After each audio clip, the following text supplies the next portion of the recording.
Fala galera, sejam todos bem-vindos, sejam todas bem-vindas ao nosso último dia da Maratona Matemática. Espero que vocês tenham gostado dessa semana. Eu fiquei muito feliz com o comentário de vocês. Então, se você quiser deixar o feedback e ainda não deixou, pode deixar aqui também, vai ser muito legal ler. Pois bem, pessoal, na aula de ontem eu comentei a respeito de alguns presentes que eu ia entregar na aula de hoje. Tem o livro O Homem que Calculava, de Malbataan, um romance maravilhoso. Tem o livro O Último Teorema de Fermat, outro livro muito bem escrito, e vai ter algumas camisas bem legais, tá? Então fiquem atentos ao longo da aula, eu vou explicar direitinho os detalhes de como você pode ser um dos presenteados. Muito bem, na aula de hoje a gente vai falar sobre outro tema bastante importante no Enem, bastante cobrado, que é geometria plana. Então, sem mais enrolação, vamos às resoluções. Questão 148 da prova amarela de 2020. A fabricação da bandeira nacional deve obedecer ao descrito na Lei nº 5.700, de 1º de setembro de 1971, que trata dos símbolos nacionais. No artigo que se refere às dimensões da bandeira, observa-se: para o cálculo das dimensões, será tomada por base a largura, dividindo-a em 14 partes iguais, sendo que cada uma das partes será considerada uma medida ou módulo. Ele usou até a unidade como sendo uma emissão. Então, o que é que ele já disse? A largura aqui da bandeira deverá ter 14 módulos. E aí a gente continua a leitura do texto. Os demais requisitos dimensionais seguem o critério abaixo. Primeiro, comprimento será de 20 módulos. Então, esse comprimento aqui é de 20 módulos. Segundo, a distância dos vértices do losango amarelo ao quadro externo será de 1 módulo e 7 décimos. Aí ele já está até escrito aí, 1,7 em emisão. Ou seja, do vértice do losango até o quadro externo é de 1,7. 1,7 em emisão. Isso aqui é 1,7, acredite. Aí eu vou colocar aqui também no topo, essa parte superior, do vértice do losango até o quadro externo, 1,7 em emisão. E o terceiro ponto que a gente ainda não leu. O raio do círculo azul no meio do losango amarelo, será de 3 módulos e meio, 3,5 m. O raio dele é 3,5. Então, o seu diâmetro, que é o dobro do raio, vou fazer logo o diâmetro aqui, é então de 7. 3,5 mais 3,5, ou o dobro, né? 2 vezes 3,5 dá 7. Então, ficamos com essa representação. A gente vai continuar a leitura para ver o que é que ele quer na questão. Vou baixar aqui um pouquinho. A figura indica as cores da bandeira do Brasil e localiza o quadro externo a que se refere a lei número 5.700. Aí ele diz as cores, né? Onde é que ele será pintado de verde, onde será pintado de amarelo e onde será pintado de azul. Um torcedor, preparando-se para a Copa do Mundo e dispondo de cortes de tecido verde com essas dimensões, ele já tem esse tecido verde de 180 centímetros por 150 centímetros, e amarelo o quanto baixo, ou seja, ele tem amarelo suficiente, deseja confeccionar a maior bandeira nacional possível a partir das medidas do tecido verde, que ele já tem ali, 180 por 150. Qual a medida em centímetros do lado do menor quadrado de tecido azul que deverá ser comprado para a confecção do círculo da bandeira desejada? Ou seja, ele vai comprar o tecido azul que ainda está faltando. Qual deverá ser o lado do menor quadrado? Ele quer economizar o tecido azul na hora de comprar, né? Então, ele quer comprar o menor quadrado que eu consiga colocar esse círculo, fazer o corte, né, desse tecido e produzir o círculozinho que vai no meio da bandeira, tá certo? Então, deixa eu fazer um desenho aqui de um quadrado. Eu vou arrumar isso aqui, tá? Não se assustem, não. Vou arrumar porque... Só um minuto. Acontece isso aqui nas melhores famílias. Só organizar aqui para deixar esse círculo inscrito aí num quadrado, né? Vou dar só uma arrumadinha.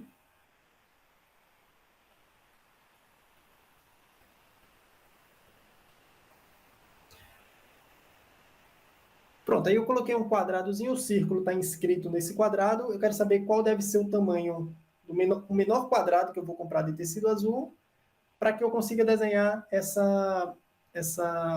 o círculo da bandeira, tá? Muito bem. A gente vai ter que usar a regra de 3 aqui para conseguir resolver esse problema. É uma maneira de a gente resolver isso. Observe. A gente sabe que o comprimento do quadro externo é de 20 20 módulos, né? Enquanto que a sua largura, aqui eu estou olhando para o comprimento, e aqui eu vou olhar para a largura.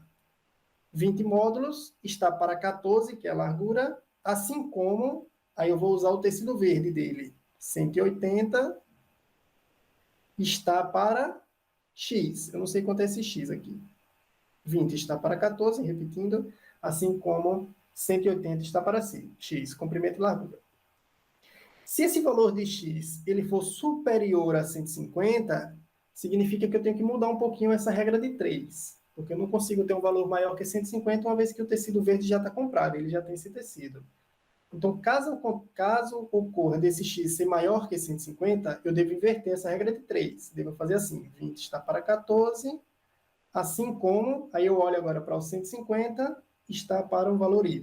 Aí eu descubro quanto é esse valor y, e aí eu faço o recorte no lado que tem o 180, no lado maior, da dimensão que tem o 180. Vamos lá fazer o teste aqui com a regra de 3, com a primeira regra de 3 que a gente montou, ver se dá um valor menor ou igual a 150. 20 está para 14, assim como 180 está para x. Vamos resolver essa regrinha. A gente faz 20 dividido por 180, eu posso até cancelar esses zeros, é igual a 14 sobre x. Ou seja, 20 está para 180, assim como 14 está para x. Eu posso cancelar isso aqui para facilitar a minha vida.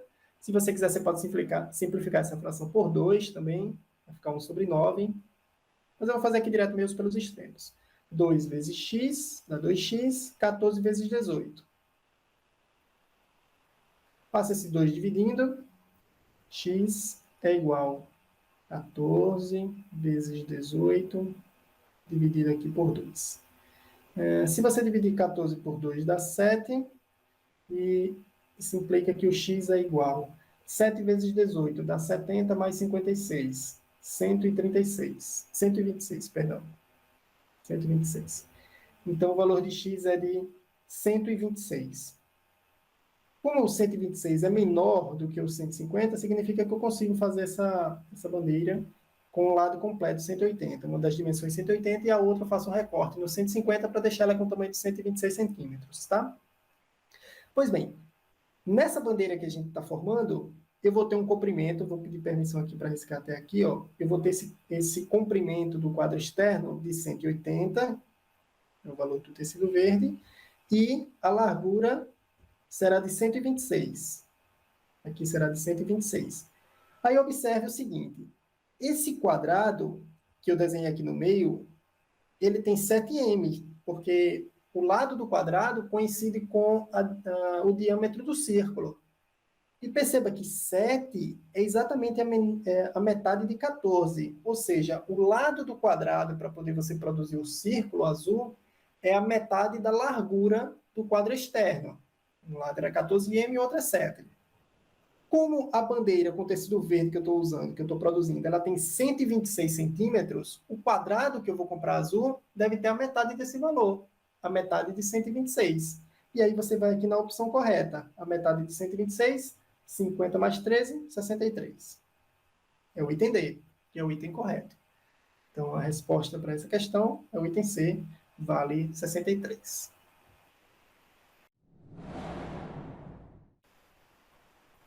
Questão 152, da prova amarela de 2020. O proprietário de um apartamento decidiu instalar porcelanato no piso da sala. Essa sala tem formato retangular com 3,2 metros de largura, eu já vou destacando aqui esses valores, e 3,6 metros de comprimento. As peças do porcelanato têm formato de um quadrado com lado medindo 80 centímetros. Esse porcelanato é vendido em 2 tipos de caixas, com os preços indicados a seguir. A caixa do tipo A, ela tem 4 unidades e custa R$ 35. 4 unidades de porcelanato e custa R$ 35. E a caixa do tipo B tem 3 unidades e custa R$ 27. Na instalação do porcelanato, as peças podem ser recortadas e devem ser assentadas sem espaçamento entre elas, aproveitando-se ao máximo os recortes feitos. A compra que atende às necessidades do proprietário proporciona a menor sobra de pisos e resulta no menor preço Aí ele traz algumas opções. A primeira coisa que eu vou fazer para vocês aqui é desenhar essa sala, que eu já tinha feito aqui a parte, e eu coloquei uma malha nessa sala. Deixa eu explicar detalhadamente o que eu fiz aqui. Essa dimensão aqui vale 3,2 metros, e essa outra é a de 3,6 metros, é o nosso comprimento.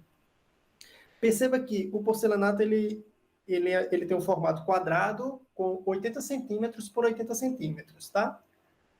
80 centímetros, se eu converter para metros, dividido por 100, vai dar 0,8 metros. Eu fiz essa malha separando de 0,8 em 0,8 metros. Ó, observe, 0,8, 4 vezes, dá exatamente 3,2, não é? 8 vezes 4 dá 32. Então, dá 3,2. Certinho, encaixa 4, nessa largura, encaixam 4 porcelanatos, 4 peças de porcelanato. Agora vai.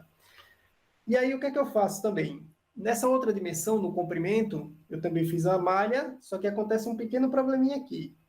Isso aqui tem 0,8, isso aqui tem 0,8, isso aqui tem 0,8, aqui também 0,8. Como a gente viu, 4 vezes 0,8 dá 3,2 metros, só que ele tem 3,6 metros de comprimento, então faltam 0,4 metros. Perceba que 0,4 é exatamente a metade de 0,8. Então, essa pecinha aqui, que vai ter o formato, depois do corte, vai ter o formato de 0,8 por 0,4, ela é exatamente a metade de uma peça de porcelanato. Isso é importante. Então, vamos contar quantas peças de porcelanato serão necessárias para revestir essa sala. Eu tenho 1, 2, 3, 4 por 1, 2, 3, 4. 4 vezes 4, 16. Já são 16 peças inteiras aí. E cada 2 recortes desse provém de uma peça, né? Ou seja, uma peça de porcelanato, quando eu cortar, eu consigo fazer 2 pecinhas dessa. Então, aqui tem mais uma peça de porcelanato. Ou seja, 16 mais uma, 17, mais outra aqui, 18. Então, eu preciso de 18 peças de porcelanato. Esse é o total de peças que eu preciso. Isso aqui é um C-cedilha, tá? Muito bem. Como eu disse na questão, a compra que atende às necessidades do proprietário e proporciona a menor sobra de pisos e resulta no menor preço a primeira coisa que eu vou fazer é eliminar os itens que têm menos que 18 peças de porcelanato. Como assim? Observe esse item A. São 5 caixas do tipo A. O tipo A, cada caixa tem 4 unidades. Então, 5 vezes 4 unidades de piso. 5 vezes 4 dá 20. Então, vou ter 20 peças aqui. Aqui teremos 20 peças. 20 peças, ok. Eu preciso só de 18. Passou um pouquinho, mas está valendo. O item B, uma caixa do tipo A. Uma caixa do tipo A tem 4 peças. Mais 4 caixas do tipo B. Cada caixa do tipo B tem 3 peças. 4 vezes 3 dá 12. 4 mais 12 dá 16. 16 peças não é suficiente, eu preciso de 18. Então, o item B já está fora da brincadeira. O item C, 3 caixas do tipo A. Cada caixa do tipo A tem 4. 3 vezes 4 dá 12. Mais 2 caixas do tipo B. 2 vezes 3 dá 6. Aqui ficou 18 certinho, beleza. 18 peças, está dentro da brincadeira ainda. O item D eu posso eliminar. Por que eu posso eliminar o item D? Porque ele é igual ao item A, 5 caixas do tipo A. O item A já era suficiente, 5 caixas do tipo A já dão 20 peças, e ele ainda coloca um excesso de uma caixa do tipo B. Aí vai ser mais que suficiente. Vou gastar muito dinheiro para isso, não preciso. O item A já é mais em conta do que ele, já sai ganhando. Então, eu já posso eliminar também o item D. E o item E, 6 caixas do tipo B. O tipo B tem 3 unidades de piso em cada caixa, 6 vezes 3 dá 18 peças aqui eu vou ter. Então, o item A, o C e o E, por enquanto, estão valendo. Eu preciso descobrir quem é o mais econômico deles. Vou fazer isso agora. 5 caixas do tipo A. 5 vezes R$ 35. Tá? Vou fazer essa continha. 5 vezes 35. 5 vezes 5, 25. Fica 5 sobre 2. 5 vezes 3, 15. 16, 17. Então, no tipo A, eu gasto R$ 175. Vou ver se tem alguma mais econômica. Vamos ver o item C. 3 caixas do tipo A. 3 vezes, tipo A custa 35, vocês podem observar aqui, mais 2 caixas do tipo B. 2 vezes R$ 27. É a caixa do tipo B. Vamos fazer essa continha. 3 vezes 5 dá 15, sobe 1. 3 vezes 3, 9, com 1, 10. 105 mais 2 vezes 7, 14, fica 4, sobe 1. 2 vezes 2, 4, com 5. Fazendo essa sominha, dá 159, não é isso? Gastei R$ 159 aqui nesse item C. E por fim o item E, que são 6 caixas do tipo B. 6 vezes 27. 6 vezes 7 dá 42, fica 2 sobre 4. 6 vezes 2, 12, com 4, 16. R$ 162 aqui. Então, a mais econômica foi o item C. Gastei apenas R$ 159 e não sobrou nada de piso, né? Deu certinho, foram 18 unidades. Então, o item C aqui é o item correto. Custa R$ 159 para comprar esse material. Tudo bem?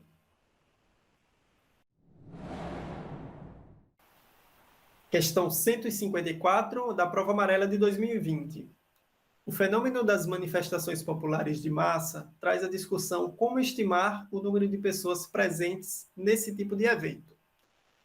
Uma metodologia usada é, no momento do ápice do evento, é feita uma foto aérea da via pública principal na área ocupada, bem como das vias afluentes que apresentem aglomerações de pessoas que acessem a via principal. A foto é sobreposta por um mapa virtual das vias, ambos na mesma escala, fazendo-se um esboço geométrico da situação.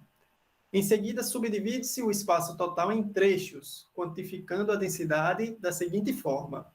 A gente vai contar 4 pessoas por metro quadrado, se elas estiverem andando em uma mesma direção. A gente vai contar 5 pessoas por metro quadrado, se elas estiverem se movimentando sem deixar o local. E vamos contar, por fim, 6 pessoas por metro quadrado. Deixa eu só deixar isso bem retinho, 6 pessoas por metro quadrado, se elas estiverem paradas. Já já a gente vai ver como é que a gente determina em qual situação essa região vai estar. É feito, então, o cálculo do total de pessoas, considerando os diversos trechos, e desconta-se daí 1.000 pessoas para cada carro de som fotografado. Essa é uma informação que a gente também vai utilizar. Com essa metodologia, procederam-se aos cálculos para estimar o número de participantes na manifestação, cujo esboço geométrico é dado na figura abaixo. Há 3 trechos na via principal, que são esses que eu vou destacar para vocês: o MN, o NO e o OP. E tem também um trecho numa via afluente da principal, que é essa daí, QR, que eu estou destacando para vocês. Observe, deixa eu só baixar aqui um pouquinho, observe que nesse gráfico ele traz uma legenda aqui. Nessa legenda ele traz algumas informações, né? Tem as setas apontando para a esquerda ou para baixo, que vão significar que as pessoas estão andando em uma mesma direção. Tem esse outro tipo de seta, que vai indicar que as pessoas estão se movimentando sem deixar o local. Essa outra, que vai significar que as pessoas estão paradas. E quando você encontrar um retângulozinho cinza, significa que tem um carro de som ali. Aí vem a seguinte pergunta.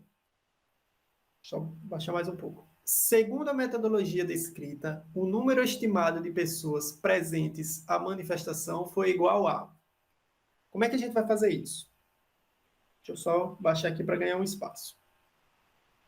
Bom, a gente vai começar com a região MN. E vou contar o total de pessoas que estão nessa região segundo essa metodologia. Primeiro eu tenho que calcular a área da região MN. Observe que a região MN ela é um retângulo de 100 metros por 30 metros. 100 vezes 30 vai dar 3.000. 3.000 metros quadrados. Então, na região MN tem 3.000 metros quadrados. O que é que a gente observa mais nessa região? As setas estão apontando para a esquerda. Temos umas setinhas apontando para a esquerda, e segundo a legenda, significa que as pessoas estão andando em uma mesma direção. Agora eu vou um pouco mais para cima aqui no texto. Quando as pessoas estão andando numa mesma direção, você deve contar 4 pessoas por metro quadrado, tá bom? Então eu vou multiplicar essa área, que é de 3.000 metros quadrados, por 4, para obter o total de pessoas. Mas eu devo descontar 1.000, porque tem um retângulo aqui, que significa que tem um carro de som ali no momento da fotografia, tem um carro de som, e aí você deve descontar 1.000 pessoas para cada carro de som fotografado. Então, preste atenção no que eu vou fazer. São 4 pessoas por metro quadrado. Então, na região MN, nós temos o seguinte: são 3.000 metros quadrados nessa região, aí eu vou fazer 3.000 vezes 4. Eu vou colocar o 4 aqui na frente, fica melhor. Porque são 4 pessoas por metro quadrado, a informação que a gente obteve no texto. E aí eu desconto depois 1.000, porque tem um carro de som aqui. Então eu devo descontar 1.000. 4 vezes 3 dá 12, e aí você completa com os zeros, significa 12.000 menos 1.000. Então, na região MN, tem 11.000 pessoas. Segundo essa metodologia, a gente deve contar 11.000 pessoas nessa região. E aí eu vou fazer um procedimento análogo para as outras regiões. Vamos ver a região NR. Desculpa, NO, né? Região NO. Na região NO, vamos logo calcular quantos metros quadrados tem essa região. Também é um retângulo de 300 metros por 30. Se você multiplicar 300 por 30, deixa eu colocar a resposta aqui, 3 vezes 3 dá 9, e aí você completa com os zeros, né? 0, 0, 0. Então, 9.000 metros quadrados. A região NO tem 9.000 metros quadrados. Agora, observe a legenda da região NO. A maioria das informações que tem é essa legendinha aqui, significa que as pessoas estão paradas, tá bom? E também tem 2 carros de som, ou seja, eu vou descontar 1.000 para cada carro de som, vou ter que subtrair 2.000 pessoas no final da conta, tá? Então a legenda é pessoas paradas, né? 9.000 metros quadrados. Deixa eu subir aqui um pouquinho. Se elas estiverem se movimentando, se elas estiverem paradas. Aqui, a última informação. Eu devo contar 6 pessoas por metro quadrado, se elas estiverem paradas. E é o caso dessa legenda. Então, eu devo fazer 9.000 metros quadrados vezes 6 pessoas para cada metro quadrado. Então, eu vou fazer assim: 6 vezes 9.000, e vai dar o total de pessoas, mas eu devo subtrair 2.000, porque tem 2 carros de som, como a gente já tinha destacado. Então, eu devo subtrair 2.000. 6 vezes 9 dá 54, completa com os zeros, e subtrai 2.000. Ou seja, 52.000 pessoas tem na região NO. Aí eu vou fazer a mesma coisa para a região OP. Na região OP, eu devo logo calcular quantos metros quadrados tem na região OP. Ela é um retângulo de 200 por 30, mais uma vez, né? 2 vezes 3 dá 6, significa que aqui tem 6.000 metros quadrados. Observe a legenda, tem essa setinha, né? Esse tipo de seta, que são pessoas que estão se movimentando sem deixar o local, e também tem um carro de som. Ou seja, eu vou ter que descontar 1.000 aqui, né? Quando eu fizer a multiplicação da área pela quantidade de pessoas quando elas estão se movimentando sem deixar o local. Subindo aqui, ó, movimentando sem deixar o local, você deve contar 5 pessoas por metro quadrado, tá certo? Então eu vou lá para a região OP, eu faço o seguinte: 5 pessoas para cada metro quadrado, são 6.000 metros quadrados, tá, pessoal? Nessa região são 6.000 metros quadrados, menos, tem um carro de som, menos 1.000. 5 vezes 6 dá 30, completa com os 3 zeros, 30.000 menos 1.000. o que dá 29 mil. Então, na região OP, dá 29 mil. Falta só uma região, que é a região QR. Vamos logo calcular a área dessa região. Na região QR, é um retângulo de 100 metros por 30 metros. O que dá 3 mil metros quadrados, né? 100 vezes 30 dá 3 mil metros quadrados. As setas estão apontando para baixo, significa que as pessoas estão andando em uma mesma direção. E se as pessoas estão andando em uma mesma direção, você deve contar 4 pessoas por metro quadrado, segundo o texto. E aí eu vou fazer isso. Deixa eu baixar aqui um pouquinho. Estou na região QR, né? Vou fazer aqui embaixo. QR. Na região QR tem 3 mil metros quadrados e você deve contar 4 pessoas para cada metro quadrado. 4 vezes 3 mil. Não tem carro de som aqui, então não vou descontar nada. O resultado dessa conta, 4 vezes 3, 12.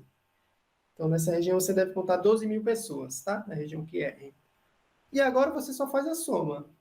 Na região NM, quantidade de pessoas na região NO, a quantidade de pessoas na região OP e na QR. Se você fizer essa conta, vai 52, 29 mil com 11 mil dá 40 mil.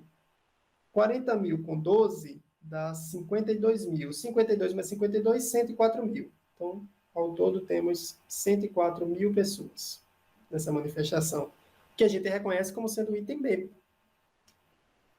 E a resposta correta é 104 mil, item B dessa questão, tá bom? Muito bem, pessoal. Passando por aqui para fazer aquela pausa e dar algumas informações importantes. Os portões abrem às 12 horas e fecham às 13 horas, então não cheguem atrasado. Levem um documento original com foto e utilizem caneta transparente preta. Caneta preta, transparente, o plásticozinho, tá bom? Não utilizem caneta azul, porque a máquina que faz a leitura do cartão resposta, ela tem problema em identificar a cor azul. Pode acontecer alguns equívocos. Para evitar isso, caneta preta, tá legal? Celular e aparelhos eletrônicos desligados. Aconteceu agora domingo, nos últimos 5 minutos, o telefone de uma candidata tocou, infelizmente ela foi eliminada, tá? Então, tenham certeza que o aparelho está desligado, tenham certeza que não tem nenhum alarme nesse intervalo de tempo, tá bom? Se puder deixar o aparelho em casa, melhor ainda. Vocês podem levar lanche, vocês podem levar água. Lembrem-se de não colocar a garrafinha d'água em cima da mesa, porque molha a mesa e vocês podem, por engano, por distração, colocar o cartão de resposta em cima e aí borrar esse cartão resposta. Então, para evitar isso, coloquem a garrafinha d'água na parte de baixo. Não podem levar lápis nem borracha, não adianta. Apesar de ser uma prova que vai ter bastante cálculos, tá bom? É caneta. Ah, e já ia esquecer dos presentes, né? No finalzinho da aula, eu comento um pouco mais a respeito dos presentes e vamos dar continuidade aqui sem mais enrolação. Questão 159 da prova amarela de 2020. A figura 1 apresenta uma casa e a planta do seu telhado, em que as setas indicam o sentido do escoamento da água de chuva. Vamos examinar essa figura 1. A gente tem na parte A a figura da casa, vai ter aqui no telhado uma caída para cá e a outra para cá. E aí você observa a planta do telhado, com as setas representando as respectivas caídas. Aí a gente continua a leitura. Um pedreiro precisa fazer a planta do escoamento da água de chuva de um telhado que tem 3 caídas de água, como apresentado na figura 2. Isso é importante destacar, são 3 caídas de água. Uma vai ser para cá, outra para cá, e a terceira aqui para frente. Então, são 3 caídas de água, tá bom? A figura que representa a planta do telhado da figura 2 com o escoamento da água de chuva que o pedreiro precisa fazer é, como são 3 caídas d'água, eu já posso eliminar 2 itens, que é o D e o E, que estão divididos em 4 regiões, embora o item D nem diga para onde está indo a queda aqui e aqui. E no item E também não informa essa queda aqui, mas elas já estão descartadas por estar dividida em 4 regiões. Então, a gente fica entre A, B e C. O item C não é porque a planta desse telhado não pode ter esse bico aqui, tá? Fica, então, a dúvida entre A e B. E, com certeza, a gente vai marcar o B porque ele está informando para onde está caindo essa parte, para onde é a caída d'água nessa parte da frente. Então, aqui no A ficou faltando a seta apontando para frente. Por isso que o item B, nessa questão, é o item correto.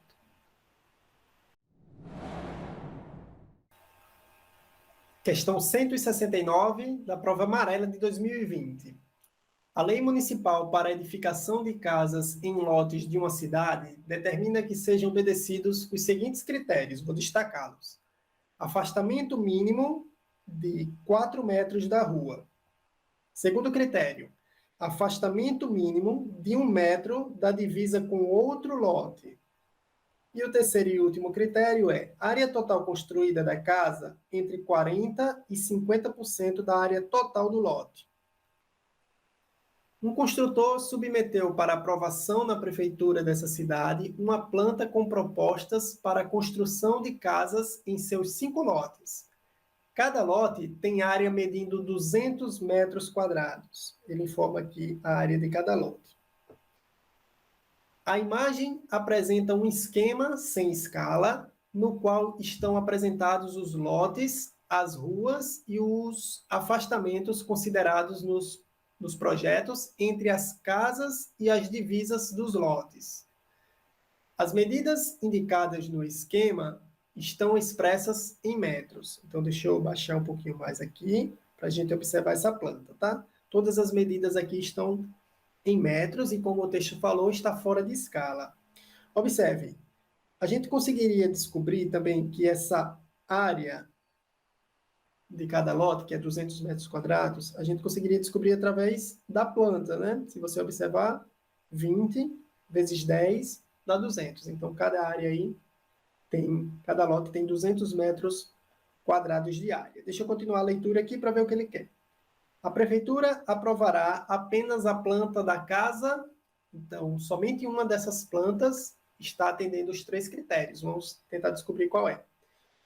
Os critérios são esses, né? Afastamento mínimo de 4 metros da rua. Esse é o primeiro critério que eu vou observar. Eu quero saber se tem alguma dessas casas que não está respeitando esse critério. Afastamento mínimo de 4 metros da rua. Vou dar um zoom aqui.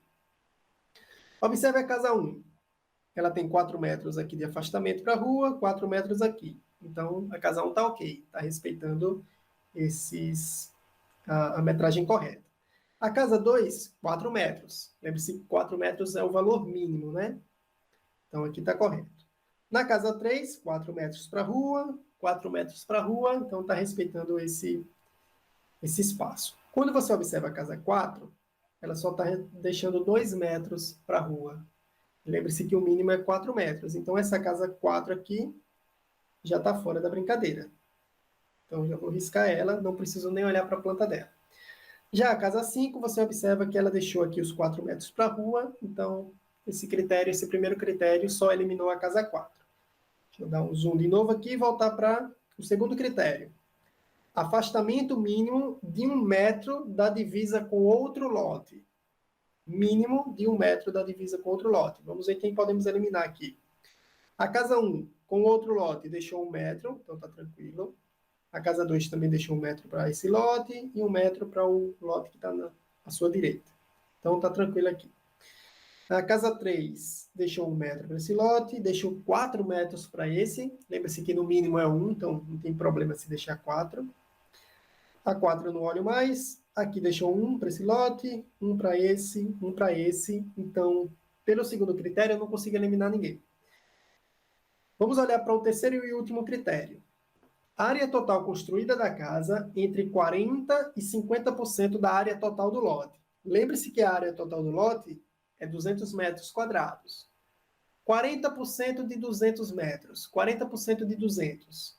10% é 20, basta multiplicar por 4. 20 vezes 4 dá 80. Então, o mínimo, a área mínima é de 80 metros quadrados. Eu vou colocar até assim, mínimo, tá? O mínimo é de 80 metros quadrados. E o máximo? Opa, apertei aqui no botão errado. E o máximo? 50% da área do lote. O lote tem 200 metros quadrados, 50% da metade. Então, no máximo, vou colocar assim, no máximo é metade disso, 50%, 100 metros quadrados. Agora eu vou olhar a casa 1, a 2, a 3 e a 4, qual está respeitando isso. Construir somente a sua área só pode ter entre 80 e 100 metros quadrados. Vamos observar a casa 1. Vou dar um zoom aqui, tá bom? Na casa 1, aqui nessa dimensão, tem 20 metros. Só que ela gastou um recuo de 1 metro aqui e 4 metros aqui. O que ficou com essa dimensão aqui na casa dá 15, né? 20 menos esses 5. Então, a casa 1, ela tem 15 por... Vou descobrir agora a outra dimensão. Na outra dimensão, ela já gastou... Ela tem 10 metros, o lote completo tem 10 metros, mas ela gastou 1 metro aqui com 4 aqui. Gastou 5 também. Então, dos 10 metros, gastou 5, então a casa vai ter uma dimensão de 5 nesse lado. Então, ela é 15 por 5. Se você multiplicar 15 vezes 5, dá 50 mais 25, 75. 75 metros quadrados. Eu dar um zoom aqui para ver que ela já não respeitou, né? O valor mínimo era para ser 80 metros quadrados, e ela tem só 75. Então, a casa 1 está fora também da brincadeira. Vamos olhar para a casa 2 e fazer a mesma continha. Lembre-se que o valor da área deve estar entre 80 e 100, tá? Deixa eu aproximar aqui para a casa 2. Casa 2, nessa dimensão do lote, a gente sabe que tem 20. Podemos observar aqui. Tem 20. Gastou 1 aqui, 4 aqui, tem 15. Também tem 15 nessa dimensão daqui. Então, a casa é 15 por... A área construída, né? 15 por... Nessa outra dimensão, o lote completo tem 10 metros. Espera aí que eu arrumo já essa reta. O lote completo tem 10 metros. Gastou 1 aqui, 1 aqui. 10 menos 2 dá 8. Então, a dimensão dela é 15 por 8. São 8. Deixa eu arrumar. 15 por 8. É a área construída, 15 por 8. Vou arrumar aqui. Então, a casa 2, 15 por 8. Isso dá 80 mais 40, 120. 120 metros quadrados. Lembra que o máximo é 100? Vou até voltar isso aqui. Deixa eu trazer essa informação até para mais perto, né? O máximo é 100 metros quadrados. Então, essa aqui está fora também, a casa 2, porque deu 120 metros quadrados de área construída. Então, isso aqui está fora. Vamos observar a casa 3. Vou aproximar mais uma vez. Casa 3. Nessa dimensão do lote, tem 20. 20. Aí já gastou 4 aqui, 4 aqui. Essa dimensão da casa, da parte construída, vai ter 20 menos 8. 20 menos 8 dá 12. Então, essa dimensão aqui tem 12. Espera aí que esse número está estranho. 12. Agora, vamos observar outra dimensão. De frente aqui, não sei nem se eu posso dizer de frente, mas nessa outra dimensão tem 10 metros. Ele gastou 1 metro aqui e 4 nesse outro lado. Gastou 5. 10 menos 5 dá 5. Então, é 12 por 5. Então, a casa 3, né? Essa daqui é a 3. 12 por 5. Se você multiplicar isso aqui, dá 60. 60 metros quadrados. O mínimo é 80. Essa casa também está fora. A casa 4 eu não preciso calcular, porque ela já estava fora pelo primeiro critério, não foi isso? Então, vai ser a casa 5. A gente só vai confirmar essas contas. A casa 5, a dimensão desse lado, 20. É 20. Gastou 1 aqui e 1 aqui. 20 menos 2 dá 18. Então, desse lado aqui, deixa eu dar um zoom que acho que vai ficar melhor. Aqui temos 18 de área construída. 18. Essa parte de frente, essa outra dimensão do lote, a gente sabe que é 10. Gastou 1 aqui e 4 aqui. Gastou 5. 10 menos 5 dá 5. Então, 18 vezes 5. A dimensão da quinta, né? Deixa eu colocar aqui. Quinta casa é 18 vezes 5 dá 90. 90 metros quadrados. Que está entre 80 e 100 metros quadrados. Então, a única casa que atende esses critérios é a casa 5. A prefeitura aprovará apenas a planta da casa 5, letra E é a resposta correta, tá bom?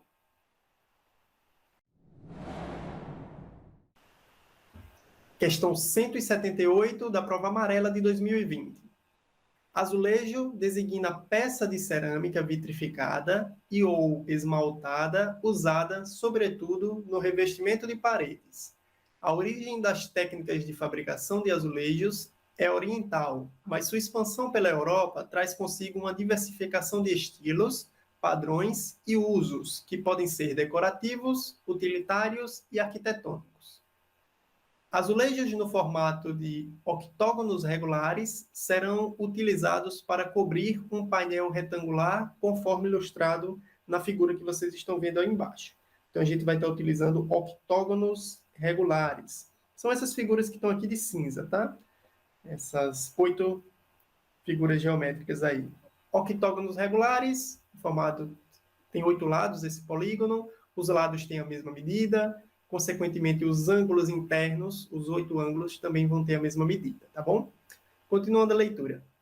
Entre os octógonos e na borda lateral dessa área, será necessária a colocação de 15 azulejos de outros formatos para preencher os 15 espaços em branco do painel. São esses espaços que vocês estão vendo eu destacando aí com um pontinho, né? Colocando um pontinho. São 15 ao todo, você pode contar.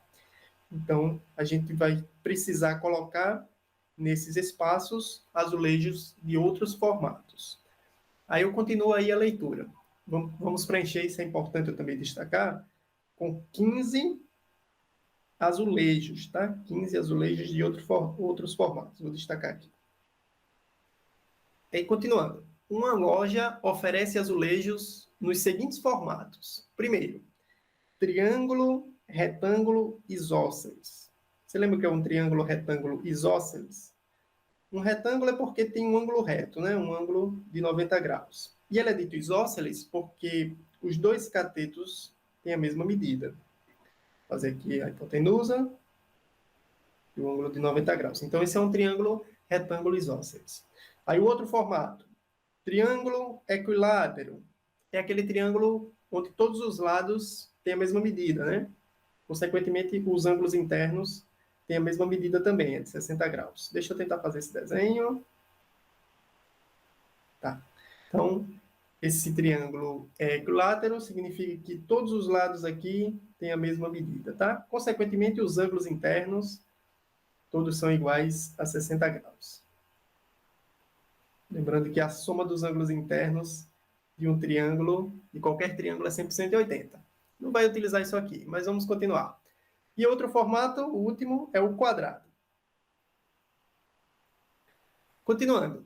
Os azulejos necessários para o devido preenchimento das áreas em branco desse painel são os de formato, e aí temos as opções. Só o formato 1, só o triângulo retângulo isósceles, o 3, e aí tem as opções, tá? Bom, vamos voltar aqui para a figura. Eu vou dar um zoom aqui para aproximar, para a gente tentar identificar esse espaço em branco aqui, como a gente deve preencher. Lembrando que devemos utilizar 15 azulejos de outros formatos, e a gente tem 15 espaços, tá? Bom, se você observar essa figurinha que eu estou destacando, essas 3, parece ser quadrados. Eu não tenho certeza ainda que são quadrados. Mas, de fato, eles têm os lados iguais. Ó, esse lado é igual a esse, que é igual a esse, que é igual a esse, porque são os lados dos octógonos. Os octógonos são regulares e todos têm a mesma medida, nesse caso. Eu sei disso pelo lado comum que eles têm, tá? Então, todos têm a mesma medida. Então, eu já sei que essa figurinha central já é um losango, né? Porque todos os lados são iguais. Agora, eu tenho que descobrir se é um quadrado ou não. Para descobrir se é um quadrado ou não, deixa eu diminuir aqui a espessura. Para descobrir se é um quadrado ou não, eu tenho que saber se tem um ângulo de 90 graus aqui interno, né? Será que é um ângulo de 90 graus? Pode surgir a pergunta. Bom, como temos octógonos regulares, os ângulos internos dos octógonos devem ser todos iguais, esses ângulos aqui que eu estou marcando. A pergunta é, qual o valor desse ângulo? Bom, para descobrir isso, a gente tem uma fórmula que diz a soma dos ângulos internos de um polígono, né? De um polígono. A gente chama ela de SN, e ela é calculada assim, n menos 2 vezes 180 graus. Essa é a soma dos ângulos internos de um polígono. No caso do octógono, é um polígono regular, S8 é igual a 8 menos 2, vai dar 6. 6 vezes 180 graus. Se você fizer 6 vezes 180 graus, você vai obter 1080 graus. Uma soma dos ângulos internos desse octógono é 1080 graus. Como ele é regular, se eu dividir 1080 por 8, vai dar 135. Faça essa divisão aí. 1080, peraí. 1080 graus por 8. Isso dá 135 graus. O que isso significa? Que cada ângulo desse é de 135 graus. 135 aqui, todos os outros têm 135. Aqui também, nesse outro, teremos 135 graus. Se você somar 135 mais 135, dá 270. Como o giro completo é 360, já somei 270, para 370 falta 90. E aí eu descubro que esse ângulo aqui é de 90 graus, é um ângulo reto, tá? Vou deixar só o símbolo de 90 graus, a gente já está acostumado. E você pode ver que todos esses ângulos vão ter 90 graus. Os lados já são iguais, a gente já viu, portanto temos quadrados aí no meio. Temos então 3 quadrados. E nas bordas, essas outras figuras são triângulos, retângulos, isósceles.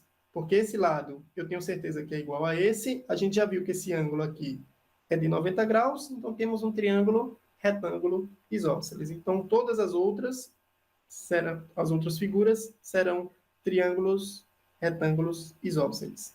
Até essa daqui do cantinho de cá, ó, deixa eu observar aqui.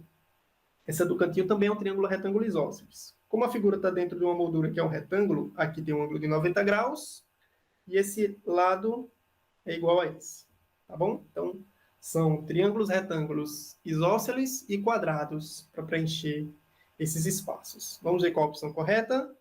Bom, triângulo, retângulo, isósceles é o 1 e quadrado é o 3. Então, 1 e 3. Vocês reconhecem aí como sendo a letra D, tá bom? Então, a resposta correta dessa questão é a letra D. Fala, pessoal! Estamos chegando aqui ao final da nossa maratona matemática. Espero que vocês tenham gostado. Para a gente foi uma satisfação imensa levar todo esse conteúdo para vocês e eu não estou esquecido dos presentes. Segunda-feira, dia 29, é o prazo final para você fazer o seu comentário e aquele comentário que tiver o maior número de curtidas vai receber um presente. Também, comentários de maneira aleatória serão presenteados. Vou utilizar aqui um sistema probabilístico para determinar quem vai ser presenteado, tá legal? Então, comentem nas outras aulas e façam um comentário bacana para ganhar muitas curtidas. Você pode ser um dos presenteados, hein? Vamos ver se você tem o maior número de curtidas. Muito bem, pessoal, mas ainda não acabou o curso. Vocês sabem que agora é a sua hora de praticar. Na descrição desse vídeo, temos 2 listas sobre o assunto de hoje, geometria plana. A primeira com o tempo livre e a segunda com o tempo de 5 minutos em média para cada questão. Façam uma boa prova, mantenham aquela estratégia em foco, tá bom? Não esqueçam da estratégia, fazer as fáceis, depois as médias, intermediárias e depois as difíceis, que eu tenho certeza que vocês vão fazer uma prova maravilhosa amanhã. Depois passa por aqui, comenta como foi a prova, o que é que você achou, se a maratona ajudou você ou não, beleza? Tudo de bom para vocês e a gente se encontra aí na vida. Até mais, pessoal!